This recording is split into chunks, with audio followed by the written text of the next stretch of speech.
മക്കളെ അപ്പൊ തമ്പ് ഉണ്ടല്ലോ എന്താണ്? അതായത് ഒന്നും പഠിക്കാത്ത ആൾക്കാർക്കായിട്ട് നാളത്തെ മാത്സ് എക്സാമിന് ഓരോ ചാപ്റ്റേഴ്സിലെ ഏറ്റവും ഇമ്പോർട്ടന്റ് ആയിട്ടുള്ള ക്വസ്റ്റ്യൻസ് അതാണ് നമ്മളിവിടെ പറയാൻ പോകുന്നത്. വളരെ ഇമ്പോർട്ടന്റ് ആയിട്ടുള്ള നിങ്ങൾക്ക് പെട്ടെന്ന് നോക്കി ഇത് എന്തായാലും നോക്കിക്കൊണ്ട് പോകണം. കാര്യം എക്സാം ടഫ് ആണെങ്കിലും എളുപ്പമാണെങ്കിലും ഈ മോഡൽ ക്വസ്റ്റ്യൻ എന്തായാലും വരാൻ ചാൻസ് വളരെ ഇതിലുള്ള ഏതെങ്കിലും ഒക്കെ നിങ്ങൾക്ക് എന്തായാലും കിട്ടും. ഓക്കെ, അപ്പൊ ഇത് മാത്രം പഠിച്ചു പോകണം നല്ല ഒരിക്കലും നമ്മൾ പറയുന്നത് പഠിച്ചാൽ ഫുൾ A+ കിട്ടുമെന്ന് ചോദിച്ചു അല്ലെ ഫുൾ മാർക്ക് കിട്ടുമെന്നൊന്നും പറയുന്നില്ല, പറയാൻ പറ്റൂല. അപ്പൊ എന്തായാലും ഇത് നോക്കുക. ഈ ടൈപ്പ് ക്വസ്റ്റ്യൻസ് നിങ്ങൾ എന്തായാലും നോക്കിയിട്ട് പോകണം. ഫസ്റ്റ് ക്വസ്റ്റ്യൻ നമ്മുടെ സെറ്റിൽ നിന്ന് ചോദിക്കുന്ന ഒരു ചോദ്യം, വെരിഫൈ ദാറ്റ് എന്തായാലും ഒരെണ്ണം പ്രതീക്ഷിക്കാവുന്ന ഒരു ചോദ്യമാണ്. അതായത് A union B whole complement equal to A complement intersection B complement, അല്ലെങ്കിൽ തല തിരിച്ചിട്ട് A ഇന്റർസെക്ഷൻ B whole complement equal to A complement union B complement. ഇതിൽ ഏതെങ്കിലും ഒന്ന് വെരിഫൈ ചെയ്യാൻ, ഒന്നെങ്കിൽ ഇതായിരിക്കാം അല്ലെങ്കിൽ ഇതായിരിക്കാം. ഏറ്റവും കൂടുതൽ സാധ്യതയുള്ള ഒരു ചോദ്യമാണ്. അപ്പൊ പഠിച്ചിരിക്കാം കേട്ടോ. ഓക്കെ, ആൻഡ് ഇതിന് ആൻസർ ഒക്കെ ഇവിടെ ഉണ്ട്. നിങ്ങൾ ഇപ്പൊ എഴുതിയെടുക്കേണ്ട PDF ഉണ്ട്. PDF വേണ്ടവര് കമ്മ്യൂണിറ്റിയിൽ ജോയിൻ ചെയ്താൽ മതി. കമ്മ്യൂണിറ്റി PDF തരാം. അപ്പൊ സെക്കൻഡ് ക്വസ്റ്റ്യൻ, പിന്നെ റിലേഷൻസ് ആൻഡ് ഫംഗ്ഷൻ എന്നുള്ള ഒരു ക്വസ്റ്റ്യൻ. ഇത് ഒരു റിലേഷൻ ഡിഫൈൻ ചെയ്തിട്ട് സെറ്റ് ബിൽഡർ ഫോം തന്നതാണ്. ആ സെറ്റ് ബിൽഡർ ഫോമിൽ നിങ്ങളോട് ചോദിച്ചത് ആരോ ഡയഗ്രം എഴുതാനും ഡൊമൈനും റേഞ്ച്. അപ്പൊ ഇതിൽ ആരോ ഡയഗ്രം ചോദിക്കുന്നതിന് പകരം റോസ്റ്റർ ഫോം എന്തായാലും വേണം. അപ്പൊ റോസ്റ്റർ ഫോം ചോദിച്ചിട്ട് നിങ്ങൾക്ക് ആരോ ഡയഗ്രത്തിലേക്ക് ഇങ്ങനെ കൺവേർട്ട് ചെയ്യാം. പിന്നെ ഡൊമൈന്, റേഞ്ച്, ഇത് രണ്ട് കാര്യങ്ങളും ചോദിക്കും. ചില സമയങ്ങളിൽ കോഡൊമൈനും ചോദിക്കും. ഇത് മുമ്പ് ചോദിച്ച ഒരു ടൈപ്പ് പ്രീവിയസ് ഇയർ ക്വസ്റ്റ്യൻ ആട്ടോ. അപ്പൊ ആ ഒരു ചോദ്യം ടൈപ്പ് മനസ്സിലാക്കി. പിന്നെ ഗ്രാഫ് വെച്ചുള്ള ഒരു ക്വസ്റ്റ്യൻ എന്തായാലും ചോദിക്കും. ഒന്നെങ്കിൽ നമ്മൾ പഠിച്ചിട്ടുള്ള ആ ഗ്രാഫുകളിൽ ഏതെങ്കിലും ഒരെണ്ണമായിരിക്കാം, അല്ലെങ്കിൽ ഏതെങ്കിലും ഒരെണ്ണം വരയ്ക്കാനും. നിങ്ങൾ എല്ലാ ഗ്രാഫുകളും പഠിച്ചു വെക്കുന്നത് നല്ലതാണ്. മോഡെക്സിന്റെ ഒരുപാട് തവണ റിപ്പീറ്റ് ചെയ്ത് ചോദിച്ചത് കൊണ്ടാണ് മോഡ് X+2 ഗ്രാഫ് ഇവിടെ ഇട്ടത്. അപ്പൊ ഗ്രാഫ് വരയ്ക്കുന്ന ഒരു സ്ട്രക്ചർ നോക്കിക്കോ. പിന്നെ ഇതിന്റെ ഗ്രാഫ് നോക്കി ഡൊമൈനും റേഞ്ചും എഴുതാവുന്ന രീതി അത് പഠിച്ചിരിക്കണം നിർബന്ധമായി. ഓക്കെ, ഗ്രാഫുകളെല്ലാം പഠിക്കുന്നത് നല്ലതാണ്. നിങ്ങൾ എന്തായാലും ഗ്രാഫുകളെല്ലാം പഠിച്ചിരിക്കണം. ഗ്രാഫ് വെച്ചൊരു ക്വസ്റ്റ്യൻ നിങ്ങൾ എക്സ്പെക്ട് ചെയ്തു. ഇതൊക്കെ പഠിക്കണമെങ്കിൽ ഈ മോഡൽ തന്നെയാണ് നമ്മൾ ഇന്ന് ലൈവിലും പറയാൻ പോകുന്നത്. ഇതൊക്കെ പഠിക്കണമെങ്കിൽ എല്ലാവരും ലൈവിൽ വരിക കൃത്യം 7 മണിക്ക്. അപ്പൊ ഇതേപോലെയുള്ള ഒരുപാട് ക്വസ്റ്റ്യൻസ് നമ്മൾ ലൈവ് സോൾവ് ചെയ്യുന്നത്. ഇങ്ങനെ വെറുതെ പറഞ്ഞു പോയാൽ നിങ്ങൾക്ക് കുറെ കിട്ടില്ല, പെട്ടെന്ന് പറഞ്ഞു തീർക്കാൻ വേണ്ടിയാ.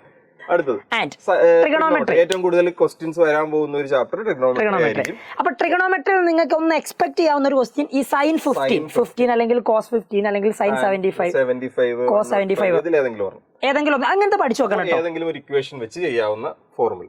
അടുത്തത് പിന്നെ ചോദിക്കാവുന്ന പ്രൂവ് ദാറ്റ് ഒരു 3-4 മോഡൽ ഉണ്ട്. അതിന്റെ ഏതെങ്കിലും ഒരെണ്ണം വരും. അതായത് ഇത് സമ്മാൻ പ്രൊഡക്റ്റ് ഫോർമുല യൂസ് ചെയ്തുകൊണ്ട് ചെയ്യുന്നതാണ് കേട്ടോ.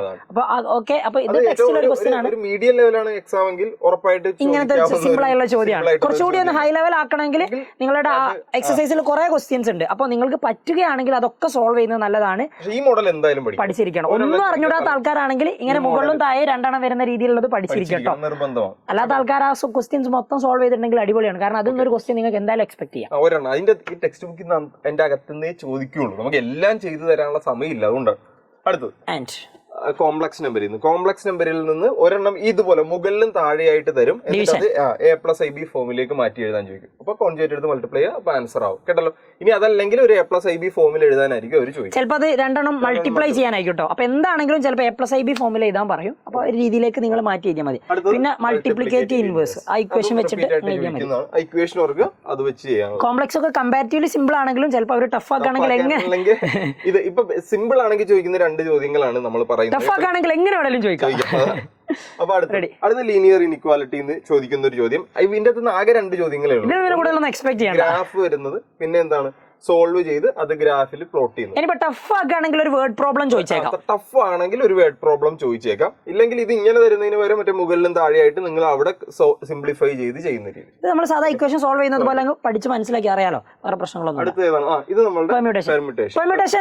ഇത് നമ്മളൊരു വേർഡ് വെച്ചുള്ള ചോദ്യം എന്തായാലും ഒരെണ്ണം പ്രതീക്ഷിക്കാം. ഉറപ്പായിട്ടും അത് ഒന്നെങ്കിൽ ഡോട്ടർ, അല്ലെങ്കിൽ Mississippi, trigonometry, permutation, mathematics, Allahabad, ഇതൊക്കെയാണ് സാധാരണ വരുന്നത്. അത് ഏതെങ്കിലും ഒരെണ്ണം പ്രതീക്ഷിക്കാം. അപ്പൊ അതിൽ വവൽസ് ഒക്കർ ടുഗദറും വവൽസ് ഡു നോട്ട് ഒക്കർ ടുഗദറും അത് ഉറപ്പായിട്ടും പ്രതീക്ഷിക്കാവുന്ന ഒരു ചോദ്യം. ഇതിന്റെ ആൻസർ നമ്മൾ ഇവിടെ എഴുതിയിട്ടുണ്ട്. നിങ്ങൾ ഇത് ചെയ്യുന്നത് മോഡൽ എങ്ങനെയാണ് നോക്കുക. ഇതേപോലെയുള്ള എല്ലാം ചെയ്യുന്നത് മോഡൽ ഏകദേശം സെയിം ആയിരിക്കും. അപ്പൊ അത് വെച്ചിട്ട് ബാക്കിയുള്ളത് കൂടി പ്രാക്ടീസ് ചെയ്തിട്ടുണ്ടെങ്കിൽ ബെറ്റർ. ഓക്കെ, അടുത്ത ക്വസ്റ്റ്യൻ ബൈനോമിയൽ തിയറം. ഒരു ക്വസ്റ്റ്യൻ എന്തായാലും പ്രതീക്ഷിക്കാം. ആകെ ഇതിന്റെ അകത്ത് 2 കാര്യമുള്ളൂ. ഇതിന്റെ അകത്ത് എത്ര ടേംസ് ഉണ്ടെന്ന് ചോദിക്കാം. ഇവിടെ എന്താണോ വന്നിട്ടുള്ളത് അതിനേക്കാൾ ഒന്ന് കൂടുതൽ. പിന്നെ എക്സ്പാൻഡ് ചെയ്യുന്ന രീതി എല്ലാം സെയിം. വേറെ ഒന്നുമില്ല ഈ ചാപ്റ്ററിൽ. സിമ്പിൾ കാര്യം. പിന്നെ അഥവാ ടഫ് ആവുകയാണെങ്കിൽ മറ്റേ ഡിവിഷൻ ലാസ്റ്റുള്ള കുറച്ച് റിമൈൻഡർ ഇത്ര ലീവ് ചെയ്യുന്ന ഒരു ക്വസ്റ്റ്യൻ, അങ്ങനത്തെ 2-3 ക്വസ്റ്റ്യൻസ് ഉണ്ട്. നമ്മൾ ഇന്നലത്തെ ലൈവിൽ അതൊക്കെ ചെയ്തിട്ടുള്ളതായിരുന്നു. ഇന്നും ചെയ്യുക. അത് ഇന്നലെ ചെയ്യാത്തത് ഇന്നും ചെയ്യും കേട്ടോ. ഓക്കെ, അത് ഇതിൽ ഇൻക്ലൂഡ് ചെയ്തിട്ടില്ല. പിന്നെ ചിലപ്പോൾ ഇവിടെ ഈ x/3 + 3/x ഒക്കെ വരും കേട്ടോ. അത് ഇന്നലെ അതും ചെയ്തിട്ടുള്ളതാണ്. അത് എന്തെങ്കിലും ആയിക്കോട്ടെ, ഇത് എക്സ്പാൻഡ് ചെയ്യാൻ പഠിച്ചിരിക്കണം എന്നുള്ളതല്ലോ. ബൈനോമിയലൊക്കെ നിങ്ങൾക്ക് ഈസി ആയിട്ട് കിട്ടും. പിന്നെ സീക്വൻസ് ആൻഡ് സീരീസ് ബന്ധമായിട്ട് പഠിച്ചിരിക്കണം. കാര്യം സീക്വൻസ് ആൻഡ് സീരീസിൽ കുറെ കാര്യങ്ങളുണ്ട്, പക്ഷെ ഇത് ഇത് കുറെ തവണ റിപ്പീറ്റ് ചെയ്ത് ചോദിച്ചത് കൊണ്ടാണ് നമ്മൾ ഈ ഒരു ക്വസ്റ്റ്യൻ ഇതിൽ വെച്ചത്. ഇത് മാത്രമേ വെച്ചിട്ടുള്ളൂ നമ്മള്. ഇത് മാത്രം സീക്വൻസ് എന്ന് വെച്ചിട്ടുള്ളൂ. സീക്വൻസ് ഒരുപാട് ടൈപ്പ് ക്വസ്റ്റ്യൻസ് ഉണ്ട്. അതിൽ ഏറ്റവും ഇമ്പോർട്ടന്റ് ആയിട്ട് പറയാൻ പറ്റുന്ന ഒരു ക്വസ്റ്റ്യൻ ആണ് ഇത്. അപ്പോൾ ഇവിടെ 333 ഒക്കെ പകരം വാല്യൂ മാറാം. ഇഷ്ടമുള്ളത് വരാം. അപ്പൊ എല്ലാം ചെയ്യുന്ന രീതി ഇത് കാണാതെ പഠിക്കുന്ന ഒരു രീതിയാണ്. ഒന്നുമില്ല, ഈ ഫസ്റ്റ് സ്റ്റെപ്പ് മാത്രം മാറും എന്നുള്ളത് മാത്രമേ ഉള്ളൂ. സിമ്പിൾ ആണ് കേട്ടോ. ഈ ഒരു മെത്തേഡ് മനസ്സിലാക്കി വെക്കുക. പിന്നെ സ്ട്രെയിറ്റ് ലൈൻസ് ആണെങ്കിൽ ചാപ്റ്റർ സ്ട്രെയിറ്റ് ലൈൻസ് പറ്റൂല. ഒരു ബേസിക് ക്വസ്റ്റ്യൻ ആണ് നമ്മൾ. സ്ട്രെയിറ്റ് ലൈൻസിന് എന്തായാലും ഇക്വേഷൻ കാണാനുള്ള ഒരു ചോദ്യം നിങ്ങൾക്ക് ഷുവർ ആണ്, 100% ഷുവർ. അത് ഏറ്റവും കൂടുതൽ നിങ്ങൾ സ്ലോപ്പും പോയിന്റും വെച്ചുള്ള പോയിന്റ് സ്ലോപ്പ് ഫോം യൂസ് ചെയ്യേണ്ടത് തന്നെ ആയിരിക്കാം മേ ബി. അപ്പൊ അത് പഠിച്ചിരിക്കാം. ഒരുമാതിരിപ്പെട്ട എല്ലാ ചോദ്യങ്ങളും ഇത് വെച്ച് ചെയ്യാം നമുക്ക്. അതാണ് എല്ലാം ഈ ഒരു ഫോമിലാക്കി ചെയ്യാം നമുക്ക്. പിന്നെ എന്തായാലും ഇക്വേഷൻ കാണാനുള്ളതുണ്ടാവും. അപ്പൊ എല്ലാം ഒന്ന് കൃത്യമായിട്ട് പഠിച്ചു വെക്കുക. പിന്നെ ഇത് ഒരു പോയിന്റും ലൈനും തമ്മിലുള്ള ഡിസ്റ്റൻസ് കാണാനുള്ളതാണ്. ഈ ഒരു ഫോർമുല വെച്ചിട്ട് പഠിച്ചാൽ മതി. വേറെയും ക്വസ്റ്റ്യൻസ് ഉണ്ട്, അതിൽ ഒരുപാടുണ്ട്. അതൊക്കെ നിങ്ങൾക്ക് പഠിക്കാൻ പറ്റുന്നതാണ്. അപ്പോൾ ഒന്നും സമയമില്ലെങ്കിൽ ഇതെങ്കിലും പഠിച്ചിരിക്കണം എന്നുള്ളതാണ്. ഓക്കെ, അടുത്തത് circle conic section. Conic section ഇതിപ്പോ ഒരു സർക്കിളിന്റെ ജനറൽ ഇക്വേഷൻ ആണ് തന്നത്. അതിൽ നിന്ന് സെന്ററും റേഡിയസും കാണാനുള്ളതാണ്. ഇക്വേഷൻ വെച്ച് അങ്ങ് ചെയ്താൽ മതി.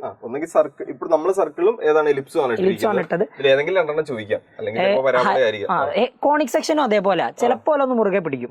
ഓക്കെ, ഒന്ന് ശ്രദ്ധിച്ചാൽ മതി. ഏതെങ്കിലും രണ്ടെണ്ണത്തിൽ നിന്ന് ചോദ്യങ്ങൾ ഉണ്ടാവും. നമ്മൾ ഇവിടെ ഇട്ടിരിക്കുന്നത് സർക്കിളും എലിപ്സും. ഹൈപ്പർബോളയും പരബോളയും ഒക്കെ ഈക്വൽ സംഭവം തന്നെ കേട്ടോ.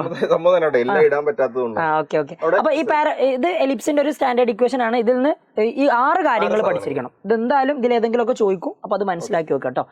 ആൻഡ് ദെൻ ഇത് 3D. നമ്മൾ 3D ഒരു ബേസിക് ഒരു ഡിസ്റ്റൻസ് എന്തായാലും പഠിച്ചിരിക്കുക. പക്ഷെ ആ ഡിസ്റ്റൻസ് വെച്ച് ചോദ്യം വരുന്നത് ചിലപ്പോൾ ഐസോസെലസ് ട്രയാങ്കിളോ സ്ക്വയർ ആണോ അങ്ങനെ എന്തെങ്കിലുമൊക്കെ സാധനങ്ങൾ പ്രൂവ് ചെയ്യാനായിരിക്കും. അല്ലെങ്കിൽ റൈറ്റ് ആംഗിളിന്റെ ട്രയാങ്കിൾ, പിന്നെ കൊലീനിയർ പോയിന്റ്സ് ഇതിൽ ഏതെങ്കിലും ഓർമ്മ. അപ്പൊ ഡിസ്റ്റൻസ് കണ്ടുപിടിക്കാൻ നിർബന്ധമായിട്ടും പഠിച്ചിരിക്കുക. എന്ത് വന്നാലും ഏതെങ്കിലും 2 പോയിന്റ് എടുത്ത് ഡിസ്റ്റൻസ് കണ്ടുപിടിച്ച് വെച്ചേക്കാം. അപ്പൊ നിങ്ങൾക്ക് കുറച്ച് മാർക്ക് കിട്ടും. കഴിഞ്ഞ വർഷം ചോദിച്ചൊരു ചോദ്യം ഉണ്ടായിരുന്നു. ഒരു ഇങ്ങനെ ഇത് തന്നിട്ട് പോയിന്റ് പ്ലോട്ട് ചെയ്യാനുള്ള നമുക്ക് ലൈവ് ചെയ്തോളൂ. പോയിന്റ് പ്ലോട്ട് ചെയ്യാനുള്ള അത് നമുക്ക് ലൈവ് ചെയ്തോളൂ കേട്ടോ. രാത്രി അതൊന്ന് പഠിച്ചിരിക്കുന്നത് നല്ലതാണ്. പിന്നെ നിർബന്ധമായിട്ട് 1 മാർക്കിന് ചോദിക്കുന്നത് ഒക്ടന്റ് കണ്ടുപിടിക്കാനുള്ള ഒരു ചോദ്യം. അത് ആ എഴുതി ചെയ്യുന്ന രീതി, ഇത് കാണാതെ പഠിക്കാൻ പറ്റൂല. അപ്പൊ അത് എഴുതി ചെയ്യുന്ന രീതി തന്നെ നിങ്ങൾ നോക്കിയാൽ മതി. ഒക്ടന്റ് കണ്ടുപിടിക്കുക. ഓക്കെ അല്ലേ? അടുത്തേക്ക് പോവാം. Limits and derivatives. അപ്പൊ അത് ചെയ്ത രീതിയാണ് പറഞ്ഞിട്ടുള്ളത്. ഇനി ലിമിറ്റ്സിന്റെ പ്രശ്നം എന്താ അറിയോ? എക്സാമിന് ഉണ്ടാവും എന്നുള്ളത് ഭയങ്കര ഷുവർ ഒന്നല്ല. കഴിഞ്ഞ വർഷം അല്ലായിരുന്നു, പക്ഷേ ഒഫീഷ്യലി ക്രിസ്മസ് വരെയുള്ള സിലബസിൽ ലിമിറ്റ്സ് ഉണ്ട്. അപ്പൊ ഒന്ന് നോക്കുക. നിങ്ങൾ ഒട്ടും പഠിക്കാൻ സമയമില്ലെങ്കിൽ ഈ 2 കാര്യങ്ങൾ പഠിച്ചേക്കുക. ഇത് നമുക്ക് ഇത് പഠിച്ചേക്കാന്ന് പറയാൻ പറ്റില്ല, കുറച്ച് വലിയ പോർഷൻസ് ആണ്. അപ്പൊ നിർബന്ധമായിട്ടും ഫസ്റ്റ് പ്രിൻസിപ്പിൾ എന്താ? ഫസ്റ്റ് പ്രിൻസിപ്പിൾ എന്നൊരു ക്വസ്റ്റ്യൻ ഷുവർ ആയിട്ട് വരും. അതായത് ലിമിറ്റ്സ് എന്ന ചോദ്യം ഉണ്ടെങ്കിൽ ഫസ്റ്റ് പ്രിൻസിപ്പിൾ എന്നൊരു ക്വസ്റ്റ്യൻ വരും. ഇത് നിങ്ങൾ ലൈവുകളിൽ നമ്മൾ ഒന്ന് എക്സ് സ്ക്വയറും കോസെക്സും ചെയ്തു. ഇന്നത്തെ ലൈവിൽ ഇത് ഭയങ്കര ടഫ് ആക്കുകയാണെങ്കിൽ കോസിക്കെക്സും സീക്കെക്സും ഒക്കെ ചോദിക്കാം. പക്ഷെ അത് ടെക്സ്റ്റിൽ മിസലേനിയസിൽ ഉള്ളതാണ്. വരുമോ എന്നുള്ളത് ഉറപ്പൊന്നുമില്ല. ഫസ്റ്റ് പ്രിൻസിപ്പിളിന്റെ ഈ സ്റ്റെപ്പ് ഒക്കെ എല്ലാവർക്കും എഴുതാൻ പറ്റുന്നതാണ്. ഫസ്റ്റ് പ്രിൻസിപ്പിളിന്റെ ഇക്വേഷൻ ഒക്കെ അപ്പൊ അതൊക്കെ എഴുതുക. പിന്നെ ഇതിന് മുമ്പുള്ള പറഞ്ഞല്ലോ പ്രൊഡക്റ്റ് റൂൾ, കോഷ്യൻ റൂളും പഠിച്ചിരിക്കണേ. ഇതിൽ ഏതെങ്കിലും ഒന്ന് ചോദിക്കും, പ്രൊഡക്റ്റ് റൂൾ അല്ലെങ്കിൽ കോഷ്യൻ റൂൾ. പിന്നെ ഇതിൽ ലിമിറ്റ്സിന്റെ ക്വസ്റ്റ്യൻസ് ഒന്നും ഇൻക്ലൂഡ് ചെയ്തിട്ടില്ല. ലിമിറ്റ്സിന്റെ ക്വസ്റ്റ്യൻസും ഉണ്ട്. അതിൽ ട്രിഗണോമെട്രിക് ലിമിറ്റ് വരുന്നതോ ഓൾജിബ്രായിക് ലിമിറ്റ് വരുന്നതോ പഠിച്ചു പഠിക്കുക. വളരെ പെട്ടെന്ന് നമ്മൾ കുറച്ച് ക്വസ്റ്റ്യൻസ് പറഞ്ഞു. ഒന്നും പഠിക്കാത്തവര് ഇതിന്റെ PDF എന്ത് ചെയ്യും? ഇതിന്റെ PDF നമ്മൾ കമ്മ്യൂണിറ്റി കൊടുക്കും. കേട്ടല്ലോ? ഓക്കെ അല്ലേ? അപ്പൊ ലിങ്ക് താഴെയുണ്ട്, ജോയിൻ ചെയ്യുക. PDF അവിടെ ഒരു കാര്യോടും പറയട്ടെ. അതായത് ഇതേപോലുള്ള ഒരുപാട് ക്വസ്റ്റ്യൻസ് നമ്മൾ ഇപ്പൊ എക്സാമിന്റെ പാറ്റേൺ ഒക്കെ നല്ലതുപോലെ മാറിയിട്ടുണ്ട്. അപ്പൊ നമ്മൾക്ക് ചെയ്തു തരാൻ പറ്റുന്നതിന്റെ മാക്സിമം നമ്മൾ ചെയ്തു തരും. അപ്പൊ ഒരുപാട് ടഫ് ക്വസ്റ്റ്യൻസും വളരെ ഈസി ആയിട്ടുള്ളതും മീഡിയം ആയിട്ടുള്ള ക്വസ്റ്റ്യൻസ് ഒക്കെ ഡിസ്കസ് ചെയ്തുകൊണ്ടുള്ള ലൈവ് ആയിരിക്കും ഇന്ന് രാത്രി ഉള്ളത്. കാര്യം നമ്മൾ ഇന്നലെ മാരത്തോണിൽ കുറച്ച് സിമ്പിൾ ക്വസ്റ്റ്യൻസ് ആണ് ചെയ്തത്. അപ്പൊ അതിനെ സിമ്പിൾ ക്വസ്റ്റ്യൻസും ഉണ്ടാവും, മിക്സ് ആയിട്ട് കുറച്ച് എന്താണ് എക്സാം ടഫ് ആയാലും എങ്ങനെയായിരിക്കും എന്നുള്ളത് കാണിക്കാനുള്ള കുറച്ച് ക്വസ്റ്റ്യൻസ് കൂടി കേട്ടല്ലോ. അപ്പൊ അത് എന്തായാലും കൃത്യമായിട്ട് എല്ലാവരും വരിക. നോക്കാം, എളുപ്പമായിരിക്കൂടാ, വലിയ പരിപാടിയൊന്നുമില്ല. പിന്നെ ഇത്തിരിയൊക്കെ പാടായില്ലെങ്കിൽ പിന്നെ ഇത് എക്സാം എന്ന് പറയാൻ പറ്റുമോ? ഇനി അഥവാ പ്രശ്നമാണെങ്കിൽ നിങ്ങൾ പേടിക്കൊന്നും വേണ്ട. പബ്ലിക് എക്സാമിന് ഇനിയും ടൈം ഉണ്ട്. നിങ്ങൾ നല്ലതുപോലെ ഇരുന്ന് എക്സാം പാറ്റേൺ അനുസരിച്ച് നമ്മളും പഠിപ്പിക്കൽ മാറ്റും. അത്രേ ഉള്ളൂ, സിമ്പിൾ കാര്യം. ഓക്കെ അല്ലേ? അപ്പൊ